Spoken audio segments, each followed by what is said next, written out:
I thought my assignment to some random Alaskan base in the middle of nowhere was going to be the adventure of a lifetime. Yeah, right? Station Delta 17's impressive, doesn't it? In reality, it was just a bunch of prefab buildings that looked like they were about to get blown away by the wind at any second. And the scenery. White. White everywhere. Like someone spilled a giant can of white paint and called it a landscape. The occasional sensor tower or beat-up airplane hangar was all that broke up the monotony. My job was simple: fly these little puddle jumper planes around, drop off supplies at even more isolated outposts, check on some monitoring stations, and then fly back. Thrilling stuff. The Arctic was basically a giant, freezing cold, empty box. Lonely as hell, unforgiving, and brutally cold. But hey, I was up for the challenge. Anything was better than rotting away in my bunk, listening to the wind scream like a banshee outside. I'm Alex, by the way. It was like my third week in this icy wasteland when I first heard the signal. The day started out just like any other. My task for the day was to check up on a perimeter sensor station, which on the map was boringly called Outpost 13. A quick 45-minute flight each way, tops. I was flying one of the base's smaller planes, a single-engine workhorse that could handle the rough conditions. We called her the Bumblebee, mostly because of the faded yellow paint job. The static started low just as I was about halfway to the outpost. At first, I figured it was just interference, maybe a solar flare or something messing with the comms. But then it got clearer, turning into these weird bursts of sound. It was like nothing I'd ever heard before. The pitch was all over the place. One second it was a high-pitched squeal, the next a low, distorted hum. I tried to find a pattern, like Morse code or something I could recognize. But the rhythm was just off, like it was trying to talk, but didn't know how to form the words. I keyed the mic. Station Delta, this is Bumblebee Actual. I'm picking up some weird signal. Might be interference, over. Static hissed back. Then came the gruff voice of the tower operator, a guy named Jack. Copy Bumblebee. Probably just atmospheric distortion. Stay on course, over. Roger that, I replied and kept flying. But the signal didn't go away. It was faint but definitely there, like a whisper in the back of my mind. When I finally reached Outpost 13, though, it vanished. Poof. Gone, just like that. I didn't linger, did my check, and headed back to base. Later that night, I couldn't shake the feeling that it wasn't just random noise. The base itself was nothing to write home about. Gray corridors, cold metal walls, and the constant smell of disinfectant mixed with diesel.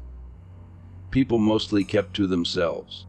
Most of the crew were either scientists or tech heads, and they were super tight-lipped about whatever top secret stuff they were working on. As a pilot, I was pretty low on the food chain. Definitely not someone they'd let in on their secrets. After my shift, I stopped by the break room. Jack was there, nursing his usual mug of coffee that probably could have stripped paint. He was staring out the window at the swirling snow, like always. I debated with myself for a sec, then figured, what the hell? Hey, Jack, I said. About that signal today, do we get interference like that often?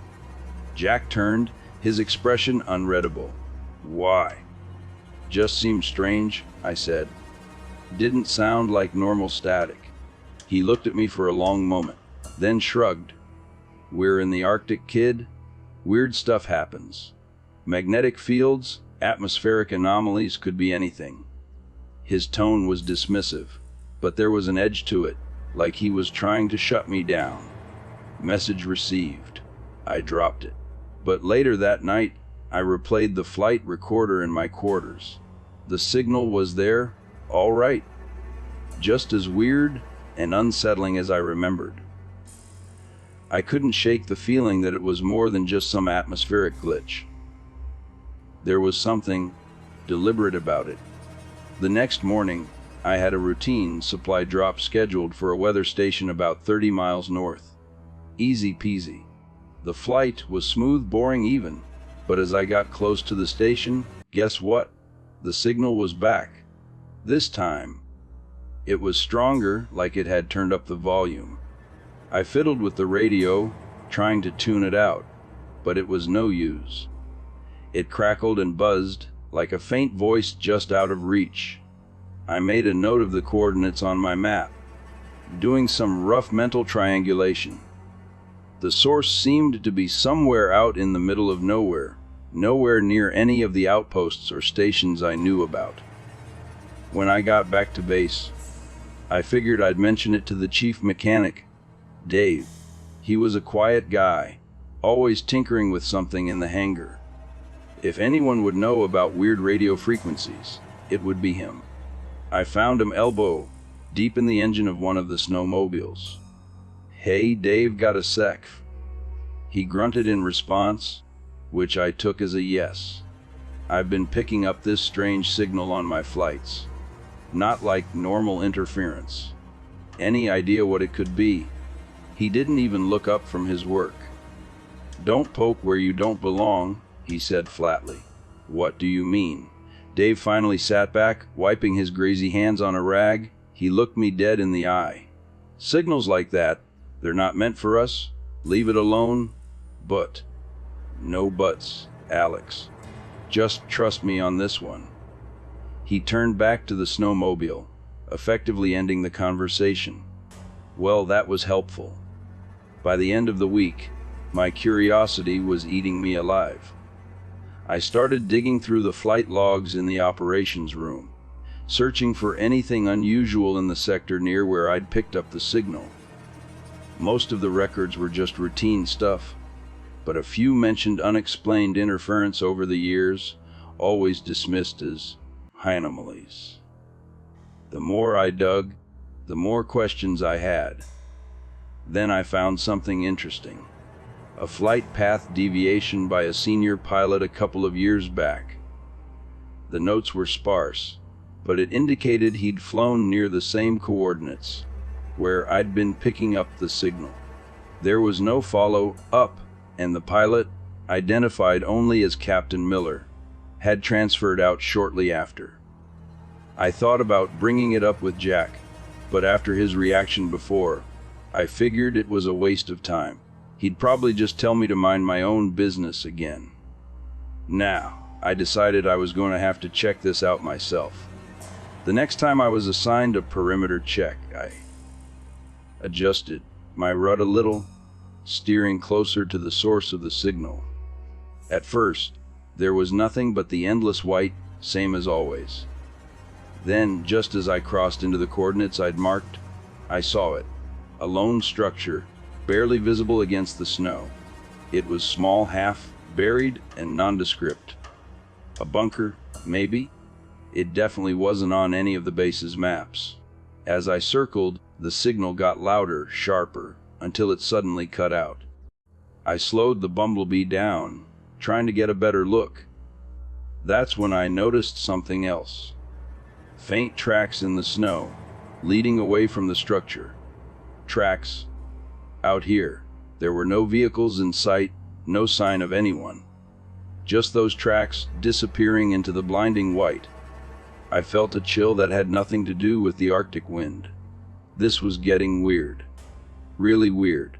Back at the base, I couldn't stop thinking about what I'd seen. The tracks, the bunker, the signal. It all felt connected somehow, like pieces of a puzzle I couldn't quite put together. Later that night, I tried to access the base archives. The system was a clunky mess, and most of the files were restricted, but I managed to find a reference to the region I'd flown over.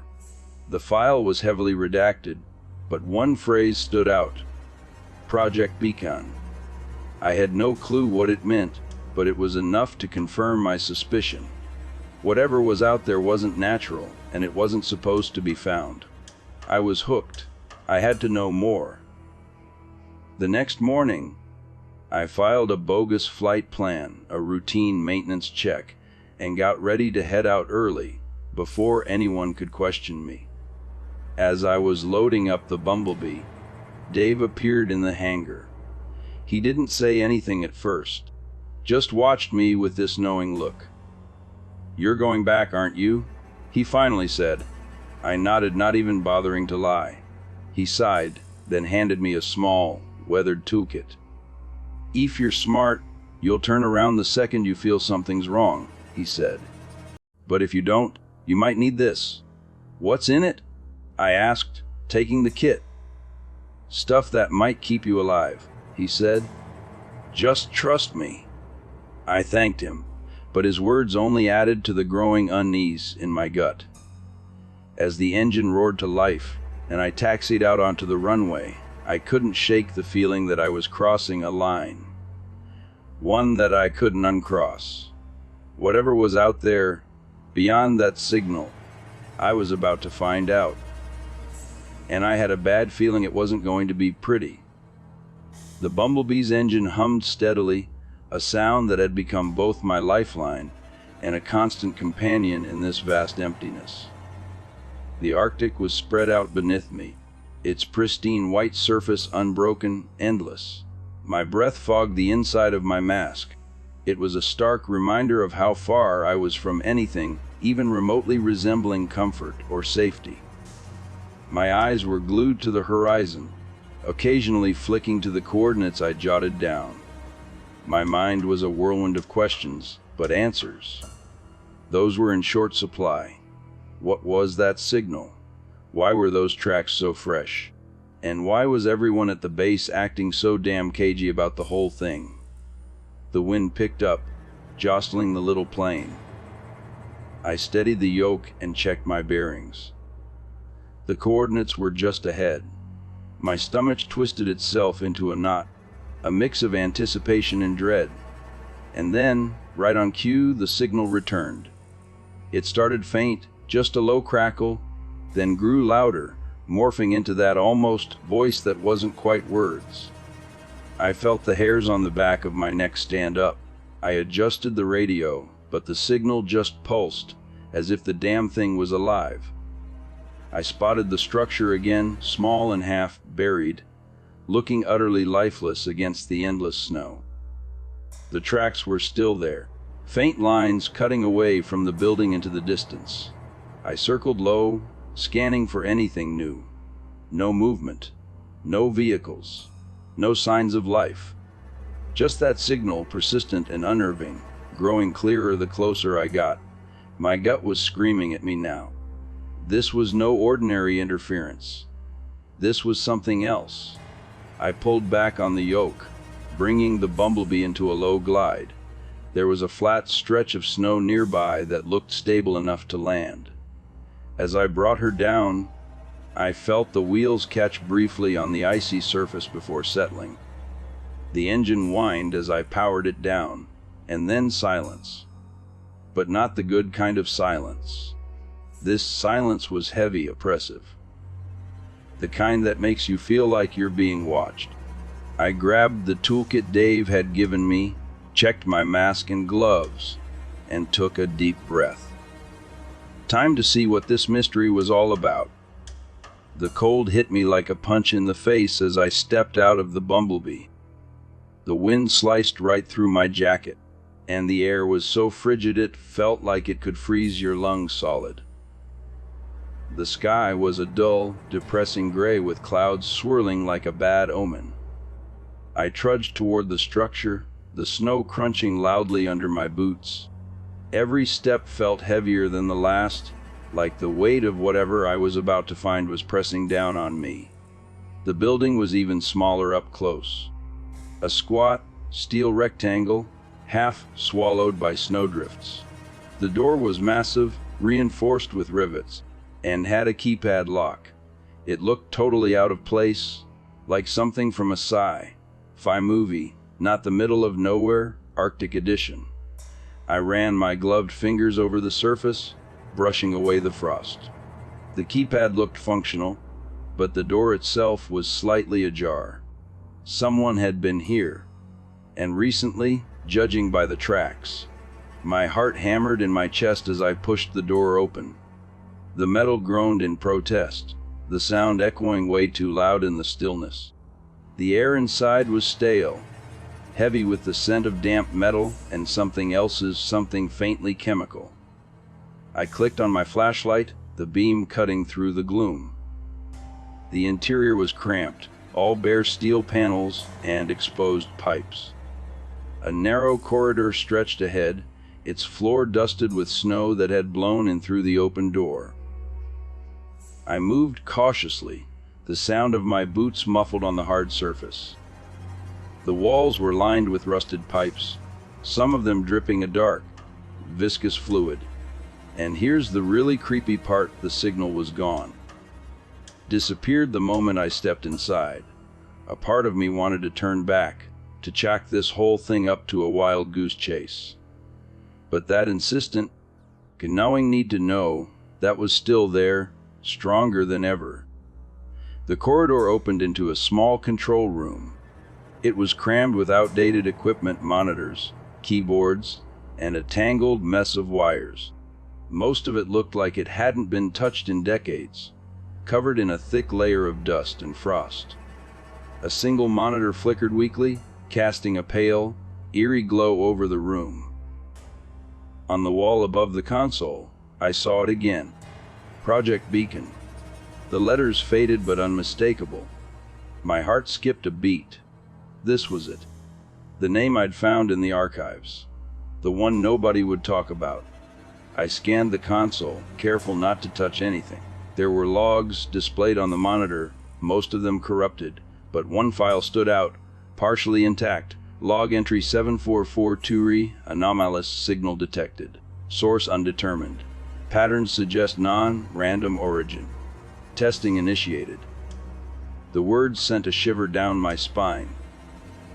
Non-random origin. What the hell were they testing? I looked around the room, searching for anything that might offer more clues. A set of drawers beneath the console caught my eye. I pulled one open and found stacks of old documents, most of them redacted to hell and back. But one page stood out, a schematic of the building. And guess what? It wasn't just a bunker. It extended far deeper underground. Then I heard it. A faint hum, like a generator, coming from somewhere deeper inside. I followed the sound down another corridor, the air growing colder with each step. My flashlight flickered, casting long, dancing shadows that seemed to shift and move on their own. The walls here were lined with more pipes, their surfaces slick with condensation. The hum grew louder, accompanied by the occasional drip, drip, drip of water. I reached a junction where the corridor split in two. To the left, a faint light glowed from an open doorway. To the right, nothing but darkness. I hesitated, every instinct screaming at me to turn back. But then I saw it. Something on the floor just ahead. Footprints. Fresh ones. In the thin layer of dust. Someone was down here.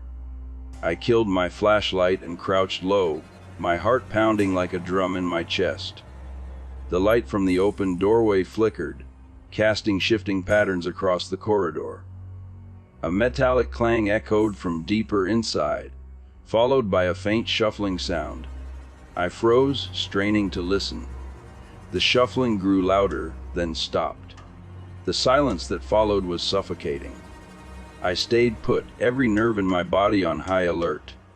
My mind raced through the possibilities. Was it another researcher? Someone else who had stumbled upon this place? Or was it something worse? A shadow passed across the light, momentarily blocking the glow from the doorway. Whoever or whatever it was, they weren't far. I started backing away slowly, silently. The urge to run was almost unbearable, but I couldn't risk making noise. When I reached the junction, I turned and headed back toward the entrance, toward the control room and the way out. The control room was empty, the flickering monitor the only sign of life. As I neared the door leading outside, the signal came back. Load now, almost deafening, pulsing in erratic bursts. I clutched my head, the sound drilling into my skull. The whole structure seemed to vibrate, the walls groaning as if under immense pressure. I stumbled through the doorway and out into the snow, gasping for air. The cold wind stung my face, but it was a relief compared to the suffocating atmosphere inside. I didn't look back. I ran to the Bumblebee, the signal still roaring in my ears. The engine sputtered when I tried to start it, but I didn't wait for it to warm up. I pushed the throttle forward, the plane lurching into motion. As I lifted off, I glanced back at the structure. The light from the doorway flickered once, then went out, and the signal cut off as suddenly as it had started. Back at the base, I sat alone in my quarters, staring at the schematic I'd taken from the bunker. There was something down there, something I couldn't explain. And the worst part, I knew I wasn't the only one who knew about it. The base had never felt colder. Not physically. I was used to the relentless Arctic chill. This was different. A weight lingered in the air, the kind that wraps itself around you when you know you've crossed a line. Sitting there, I studied the schematic. Its faded lines revealed a labyrinthine structure, far deeper and larger than what I'd seen on the surface. It wasn't just a bunker, it was a facility. I traced the levels sketched onto the paper. There were notes, abbreviations, and codes scrawled in the margins, but nothing clear enough to make sense of. Then there was that phrase again, Sublevel 3, containment. It was underlined several times in what looked like hurried pen strokes. Something about it made my stomach churn.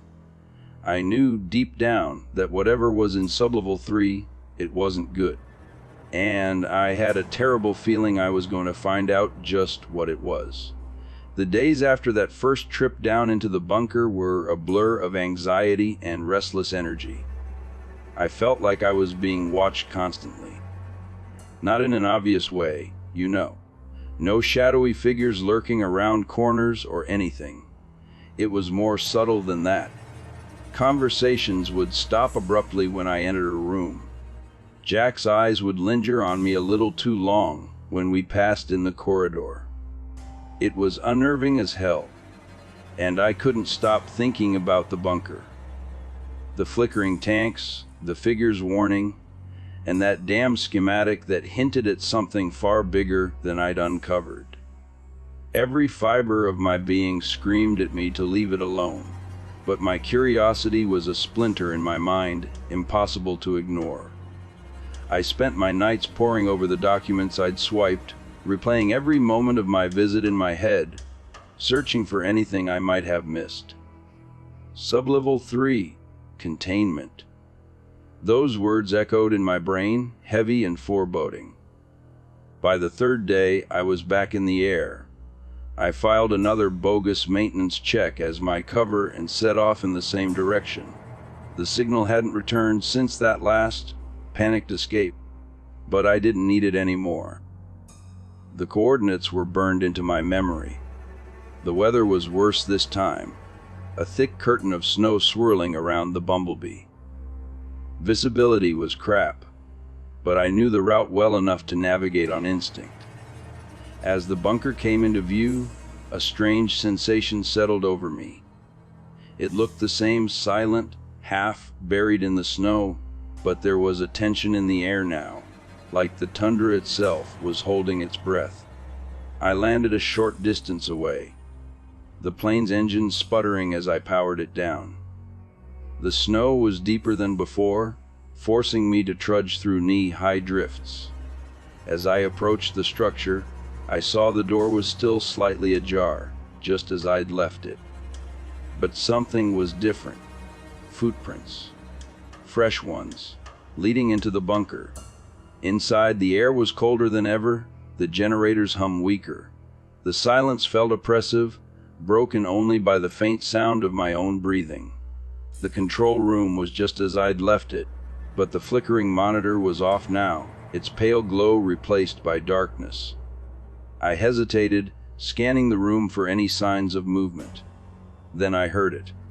A faint noise, coming from deeper within the facility. It wasn't the metallic clang or shuffling I'd heard last time. This was different. A voice. I followed the sound, my flashlight casting long, jittery shadows on the walls. The corridor leading to sublevel 3 was darker than before. The overhead lights dim and flickering. The fresh footprints in the dust confirmed what I already knew: I wasn't alone. The heavy door to containment was ajar. The faint hum I remembered from the room was louder now, a deep, vibrating thrum that resonated in my chest. As I stepped inside, the rows of cylindrical tanks greeted me again, their glass surfaces frosted over. The figure from before was nowhere in sight, but the voice was clearer now. It was coming from the far end of the room.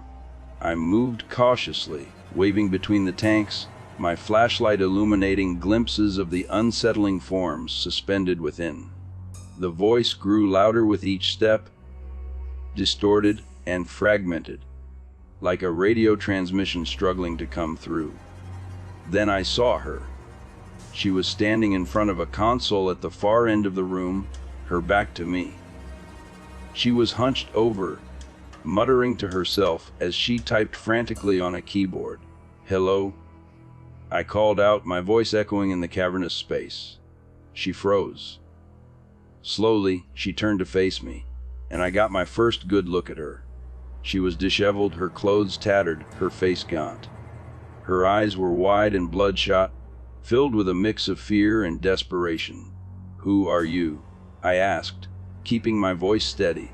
Her gaze darted around the room, as if looking for an escape. "You shouldn't be here," she said, her voice trembling. "Neither should you," I countered, gesturing to the tanks around us. "What is this place? What's in these things?" Her expression darkened. "You don't understand. They'll wake up if we don't keep them contained." "Who?" I demanded.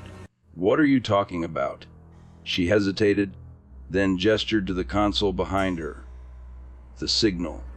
It's not just interference, it's a call, and they answer."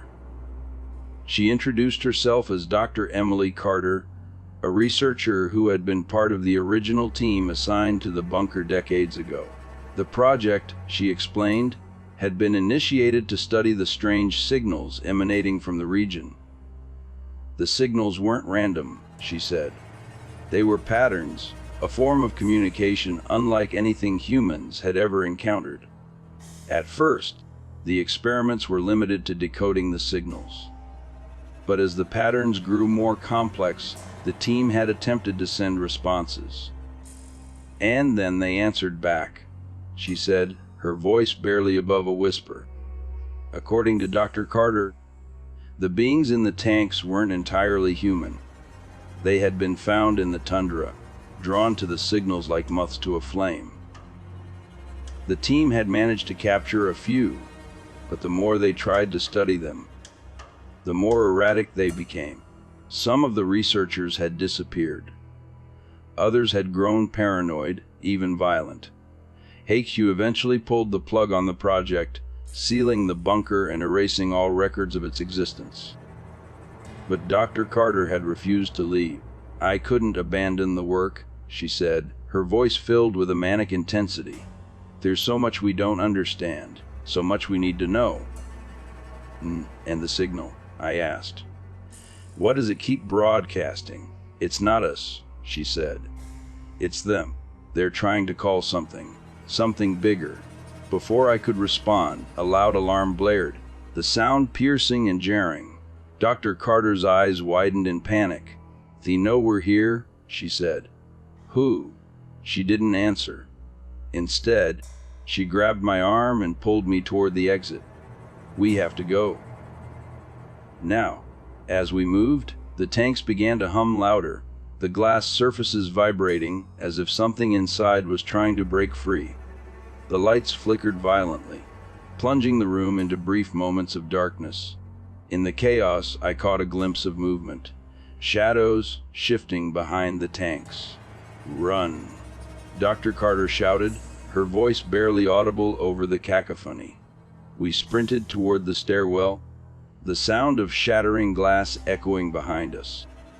Whatever was in those tanks was no longer contained. The corridors were a blur as we raced toward the surface, the alarm still blaring. I didn't dare look back, but I could hear them. Footsteps, inhumanly fast, growing louder with each passing second. We burst through the hatch and into the open air, the biting cold a shock to my system. My plane was just ahead, its silhouette barely visible through the swirling snow. "Jet in!" I shouted, starting the engine, and as Dr. Carter climbed into the passenger seat. The creatures emerged from the bunker just as the bumblebee roared to life. Their forms were barely human, their movements jerky and unnatural. I pushed the throttle forward, the plane lurching into motion. The wheels skidded on the icy surface before catching, and we lifted off, the creatures disappearing into the white expanse below. As we ascended, Dr. Carter slumped back in her seat, her breathing ragged. "What happens now?" I asked, my voice shaking. She didn't answer at first, her gaze fixed on the horizon. Then she turned to me, her expression grim. "They'll keep calling," she said. "And sooner or later, something will answer." The words hung in the air, heavy and foreboding. As we flew back toward the base, the plane hummed steadily beneath us. The storm clouds swirled around us like a living entity. My hands gripped the controls tighter than I realized, my knuckles white. Dogger. Carter sat in silence beside me, her face illuminated by the faint glow of the instruments.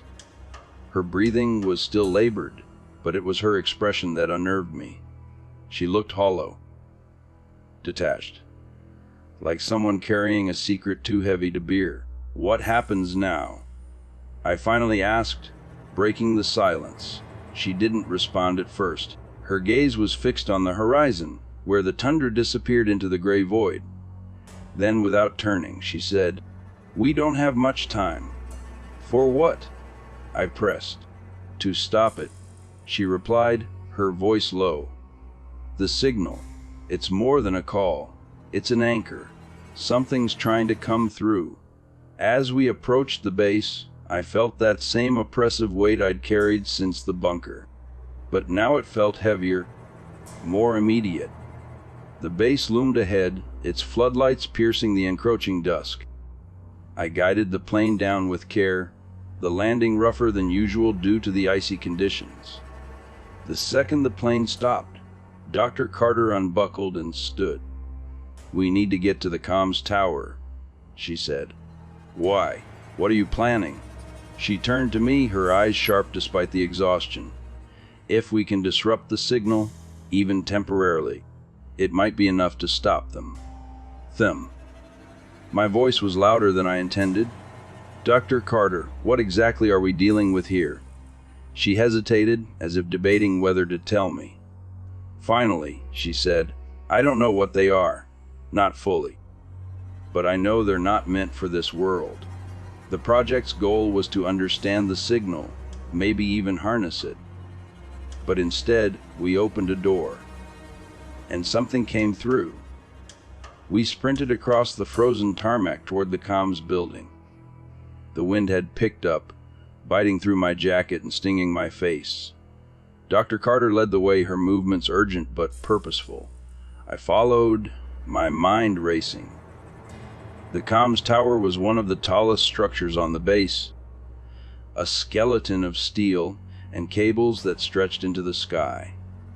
The main control room was at the base of the tower, a cramped space filled with blinking lights and outdated equipment. Dr. Carter immediately began typing commands into a terminal, her fingers flying across the keys. I hovered behind her, trying to make sense of what she was doing. "What's the plan?" I asked.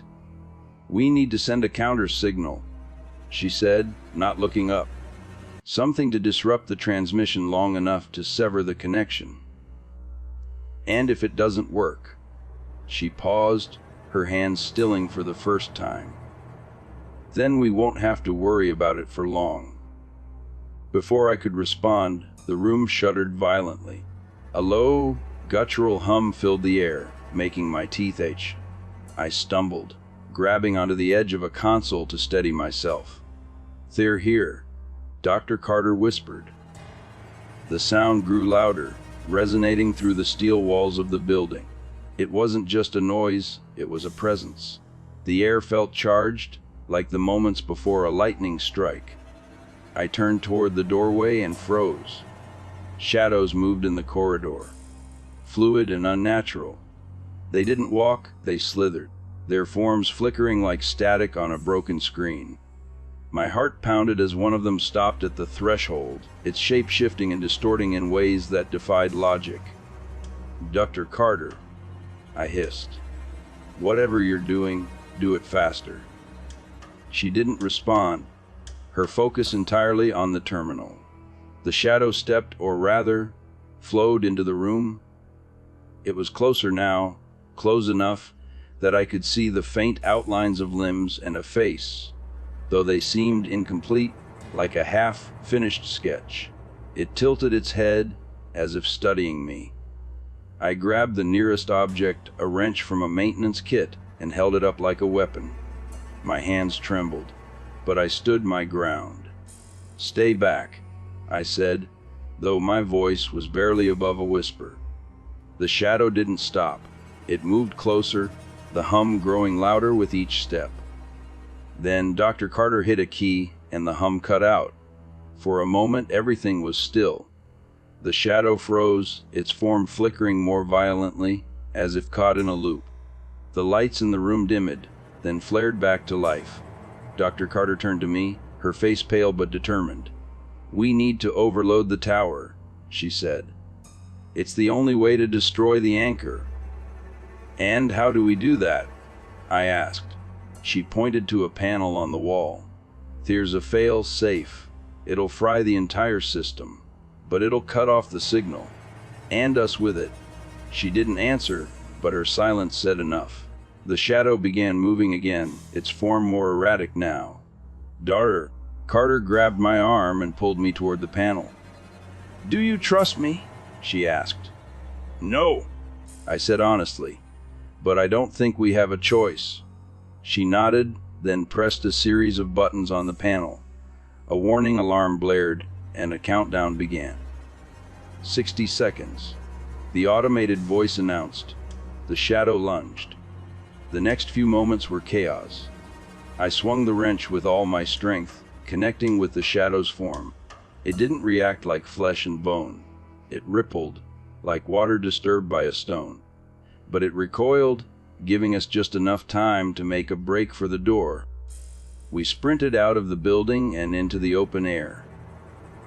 The hum was back now, louder than ever, and the ground beneath us seemed to pulse with each wave. 30 seconds. The voice echoed faintly from the comms building. We reached the Bumblebee just as the first shadows began emerging from the buildings around us. They moved faster now, more coordinated, their forms solidifying into something almost human. Almost. "Go!" Dr. Carter shouted, climbing into the passenger seat. I started the engine, the plane groaning in protest as the cold fought against the machinery. The shadows were closer now, their forms illuminated by the plane's lights. I pushed the throttle forward, and the plane began to move. 10 seconds. Dr. Carter murmured, her eyes fixed on the comms tower. The plane lifted off just as the tower erupted in a blinding explosion. The shock wave sent the plane lurching, and I struggled to keep it steady. Below us, the base was consumed by a wave of light and energy. The shadows writhed and dissolved, their forms breaking apart like ash in the wind. Then, silence. As we climbed higher, the glow of the explosion faded into the distance. Dr. Carter sat back in her seat, her breathing shallow but steady. "Did it work?" I asked. She didn't answer immediately. Instead, she looked out the window, her expression unreadable. "For now," she said finally. "But the signal isn't just here. It's out there. Somewhere. Waiting, and it won't stop calling." The weight of her words settled over me like a lead blanket. I didn't know what to say, so I said nothing.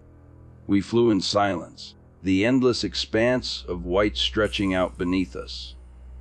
As we broke through the clouds, I realized something. The signal hadn't just been a mystery to solve or a danger to escape. It was a warning, a reminder of how little we truly understand about the world, and how far we're willing to go in our pursuit of answers. But some doors aren't meant to be opened, and some calls should never be answered.